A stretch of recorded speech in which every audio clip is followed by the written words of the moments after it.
Hello students, myself BK Singh, faculty science. It is my first video for class 9 and today we will discuss the first chapter of chemistry, that is matter in our surroundings. This is first chapter, and this is the first chapter of class 9th, and name of the chapter is matter in our surrounding, and this is also the first part of the lecture. So in this lecture we will start understanding about the matter in our surrounding. So first of all we will discuss matter. What is matter? Then you know earlier, that is anything which occupies space and has mass is called matter. So matter can be classified in two ways. They can be classified into two ways. These are, one is physical classification of matter and chemical classification of matter. So first of all we'll discuss this one. In this chapter we'll discuss the physical classification of matter, and chemical classification of matter will be studied in later chapters. So first we'll discuss about the characteristics feature of substances matter.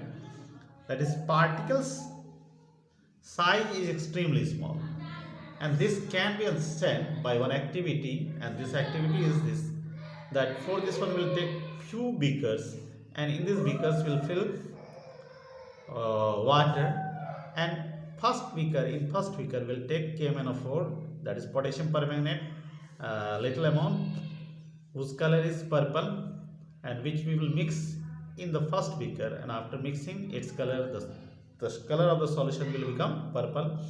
And after this one, if we take the little amount of this solution into the another beaker, second beaker, after some time it will diffuse, and after diffusion it will become purple in color, and then little amount of this solution will take into the third, and in the same way into the fourth. So what we will find, the color is becoming fainter and fainter.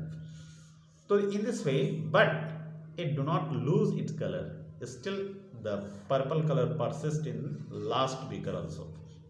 So this indicates that although the amount of KMnO4 was very little in this one, but still it contained very lot of particles, which we have found in the last beaker also. And second characteristics, that is, particles are always in state of motion. They are not stationary. They have some space, empty space, or voids, also called interparticle space, between them, and they are always in motion. And this particle motion is also known as diffusion. And the particle motion or diffusion, which is maximum in gaseous state, and it is less in liquid and less in solid state. And particle motion always increases with rise in temperature. Suppose we will heat the solution or any substances on heating, because of its increasing in kinetic energy, the motion of particle increases.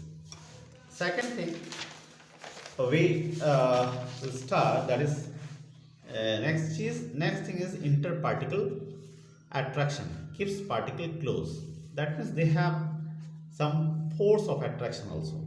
And what is this interparticle attraction? So this is, we can define the force of attraction between the particles of a substance which keep the particle together, and is known as interparticle attraction, or interparticle force of attraction also we can say. And it is also maximum in solid and less in liquid and least in gaseous state. So thus we can summarize all the important characteristics features, all the characteristics of particulate nature of matter in the following way. And these are: number one, every matter is made up of particles. Second is, the particles constituting a matter are very small in size. Next is, the particles have empty space in them, which are known as interparticle space. Particles, next is particles are not stationary and are in a state of motion. And the attractive force are present in the particles of substance, and these are called interparticle force. And the last, the particle motion increases with the rise in temperature. This is our first lecture, and later we'll discuss next.